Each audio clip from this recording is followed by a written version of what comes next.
Every day, folks, every afternoon at Compound Media. This guy puts on a heck of a show, man. A heck of a show. His partner is Dave Landau, I should say, but he's the star of the show and has been the star of the show on New York City radio for decades and decades. That's the reason why he's the author of the great book, Permanently Suspended, one of the funniest people we've ever had in the history of New York radio, and a regular Tuesday guest of the Bernie and Sid in the morning show, Rick Delgado. Good morning, Ricky. How are you? The great Anthony Cumia. Thank you. Yes. What a build-up. Gee, I was waiting to see this guest. He sounds amazing. You are amazing. And what's funny is... And he's humble, too. He is humble, right? Well, at least in public he is. And believe me, behind closed doors, I've been with him with Ken Stevens. It's a totally different story. But I've been... fortunate to be on your show as a guest twice. A lot of fun. Great time. But the girl from Vegas was booking me. Right, Allie, she's gone, I guess. So I got an email Friday from some guy I never heard of. And he said, listen, he goes, you don't know who I am, but I know you. He goes, you're the best guest that, swear to God, I'm not even bulling you, that Anthony and Dave have. I'm already putting together the spring schedule for upcoming guests. And I want to book you in advance. The guy's giving me dates like around Memorial Day in May. Awesome. This guy's a go-getter. Who's this guy? He's a new guy. He's the guy that books our show now. He's a Jew? He's a Jewish gentleman. I mean, he's very thorough. Oh, very yes. Thorough. He's very thorough. He's he doesn't wear like one of those fancy Yankee yarmulkes or anything. No, nothing like that. He is traditional. Oh, he's a real Jew. Big. Yeah. Oh, yeah. Is he actually at the compound there? Because people actually do stuff for you off of the campus. Yeah, but he comes in. He comes in. He has meetings with Keith and the rest of my Keith staff. The cop, right? Yeah, and we go over guests and whatnot. But of course, you've always been a favorite that's on the show. What a blast we had last time. Oh, that was great. That was a lot of fun. Yeah. Good time. Well, how was your Definitely got to get He's coming up. It's 2 blocks away. Yeah. How was your Meatless Monday? How'd that go for you? Yeah. You know, me and Opie years ago brought you Whip 'em Out Wednesday, and De Blasio can deliver Meatless Monday. Yeah. Oh, what a joke this is! It sounds personal. It really does. Something from his personal life that I just don't want to get into. I don't want to get into it either. Believe me, and I remember vividly my elementary school years and stuff, and I believe every day was meatless. I don't know what the hell they were serving up in that meatloaf that old lady with the hairnet was serving. Listen, you know what? If he wanted to be all-inclusive, he could have made it Meatless Friday, because Catholics don't eat meat on Fridays traditionally, during Lent especially, but traditionally when I was growing up, we didn't eat meat on Fridays. Right. If he was thinking about... But Catholics don't matter to people like him. No, that doesn't matter. He's a Catholic, too. Is he? Who knows? I mean, right, that's right. His real name is... His real name German. is Johann Goebbels or something. German. Right? So how knows what are you? Yeah. Well, what is the Meatless Monday about, though? What is it? What's the... It's all about the environment, Sid. Right. That's what it's the Alexandria Ocasio-Cortez. Farting cows.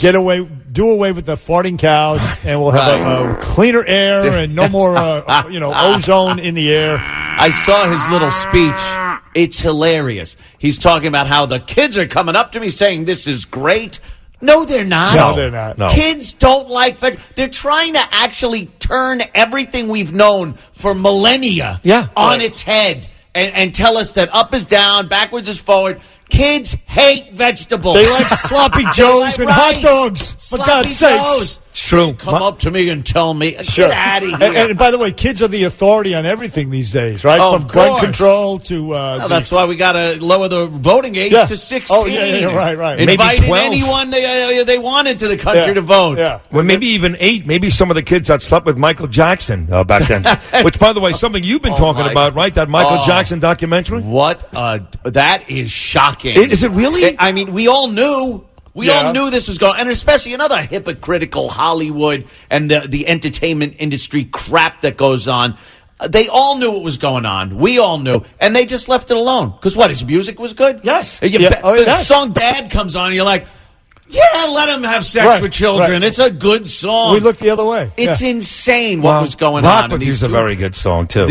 Not my kid. By the way, they did the same thing with R. Kelly. Everybody knew. Right. This is no new news. But the BBC, I guess, took off Michael Jackson's songs. But you'll never see that happen. They're just...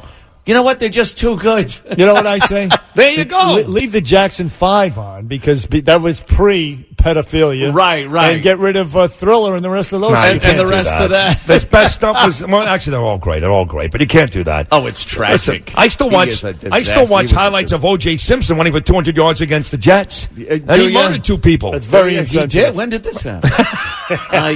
Oh my God! I thank God you have the New York Post in here. I saw Nancy Pelosi on the front. Reminds me, I got to go visit Nana in the home. Yeah, it's funny. It says Pelosi blinks, but the rap on her was that she couldn't blink. Her face is so tight, but she actually apparently did. All that surgery. Yeah. Well, what do you think about that, though? Here, that now they're starting to say that they're not going to impeach President Trump. Yeah. Well, this is all everything they're doing, and that includes the media, mainstream media, Hollywood, DC, the DC liberals. It's all for 2020. Yeah. So whatever you see them doing, this is a strategy. Let me tell you what this shut is, down conservatives. Not only a strategy. What this is that they can't because the Mueller report's about to come out. There's nothing. He's done nothing. So in the end, what this is this is a waving the white flag. This is we can't. You think we got so? nothing on but it. I think it's posturing. Yeah. I think they don't want it to look like they're being it is mean to it's Donald all calculated. Trump. You're absolutely right. So but calculated. Just like, and I said it earlier, like the racist hate crime hoax out in Chicago. Right. From the beginning, anybody with half a brain knew there was no hoax, there was no hate crime, and there was no Trump-Russia collusion. Right. Right. There was never any evidence. They got nothing. What a waste of time, energy, and resources this whole thing. Not if you're MSNBC or CNN. It's been, Oh well, thank God for that. They got to come up with another thing, and they will. There's one. Sure. How tired are we of investigations? I said it earlier. I don't know if you heard the news. They subpoenaed Barron Trump. Believe it or not, Barron is going to appear before Jerome Nadler's committee. He's Poor only little kidding, guy. Give him his Legos. Let him play. No. You get in it, Barron. Oh my God. Yeah, they are going after everybody, though. And I was on the early receiving end of this conservative backlash in social media and everything else. And now we're seeing Tucker Carlson and Janine Pirro. Janine, and for you, Janine. Both of you more than me, you've been told before by management, by people, don't worry. Oh, you're going to be okay. It's the and best how thing. long after that do they have security exit you from the building? We got your back, bro. They always have your back. Yeah. Right when they're kicking it out the revolving door. Oh, I've seen the. Anthony, we took a look at this, and I've had a lot of last trips through revolving doors. Yeah, Viacom and Sirius XM and CBS. All of them. We're right behind you. We got your back. Well, you can't get fired from this one because you own it, though, right? I'm trying to figure out a way to get my ass thrown out of my own business. I've seen it happen. It's amazing. When they do that to people, they're like, well, it's your company, it's your own business, but you're gone. I guess once you become public or something like that. I'll end it all like that. I'll turn my business into a public thing. I'll say something stupid. They'll throw my ass out, and I'll be like, okay, ta-da! That'll be it. That would be a fitting end for a man who wrote the book Permanently Suspended. Yeah. But, your model is a great model. It's the same thing with Ann Coulter, which is why she's able to say whatever the hell she wants. And you can as well express your mind because you're not beholden to advertising. Unfortunately, so many people are linked to sponsors, and sponsors are scared crapless of people. I don't understand why they're so scared. You could see if you leave it alone a few days, it goes away. Right. It always does. Mm-hmm. But, you start seeing things happen like with Tucker Carlson. You were talking about that. Yeah. It gets scary. It's like, this is their scheme to silence conservatives. Can I ask you a more important question? Certainly, sir. When you go to Caroline's to see a great act, Gilbert Gottfried's coming up March 20th. I'll be there. Jeff Garland's coming up. I'll be there. If you're sitting in the audience, and you know the comedian, even know him very little, don't be great friends with the guy, and during his act, at no point does he acknowledge you for the fact that you're there. Would that make you angry, or is that too petty for you? No, I don't like being acknowledged. You don't like it when I'm there because I go to see a lot of friends at comedy clubs. Right. I love it. But here's a little trick I learned, though. If you don't know the comic, and you're seated up front, and you're afraid he might pick on you, every comic that comes out, the opener, the middle, the headliner, the second you see him, pick the first caricature thing that you think of. Yeah. Because that bugs him his whole life. Right. His nose, his hair, whatever it is. And make a joke about it. That way, if he ever goofs on you, that's a good idea. You come back in a second. The crowd's going to, whoa, this guy's the quickest guy ever. Yeah. So you make up something about him immediately. See, I was very upset last week. I went to see Kevin Nealon. He was on with me and Bernie here the day before. He was on with Bernie and I on a Thursday. He was and he's great. been with us before, and we thought we had this special relationship with him. At least Sid did. And I'm sitting there in the crowd right in front of him. No. Caroline's gave me the table right in front of him. One more. He actually emailed the owner of Caroline's, who was here that day as well, and he says, make sure Kevin Nealon acknowledges me in the audience. Right, not the owner, but Greg Charles. You know Greg Charles. I know Greg. Yeah. So I go, Greg, Greg, I'm coming. Danielle's coming. He was just on with Bernie and I. I'm sitting right there, right in the front, in the center.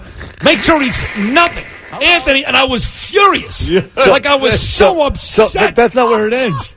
Then he goes and speaking of stalking, he goes and he goes to the back of the club when Kevin Nealon is exiting and stands right in front of him. Right. And he doesn't Nealon does not even make eye contact. Nothing. Oh my God. You're like Rupert Pupkin with Jerry on the King of Comedy. Now Jerry. Oh God, I wanted to die. Which is worse? What Kevin Nealon did or what Sid did? What Sid did. Hands down. Sid, hands down. That's embarrassing. Come on, bro. That's embarrassing. From Anthony Cumia, that's embarrassing. From Anthony Cumia. Was there a moment during his act where he said, I would like to acknowledge, and you stood up halfway? Bro. He goes, who in the audience is married? I'm like, oh, here it comes. Sid, I'm married, you son of a bitch. You know me, right? And he picked some white trash Orlando couple next to me to talk to them. You believe this? Sid hasn't had an erection since. Oh, Sid. That was 3 months ago. That is sad. I'm insane. Can't make it up. Anthony, you're great as always, bro. I love you guys. Compoundmedia.com. Thank you. The book, Permanently Suspended, still a great read of Anthony's life and career at compoundmedia.com. Anthony Cumia, Bernie and Sid, we're coming right back.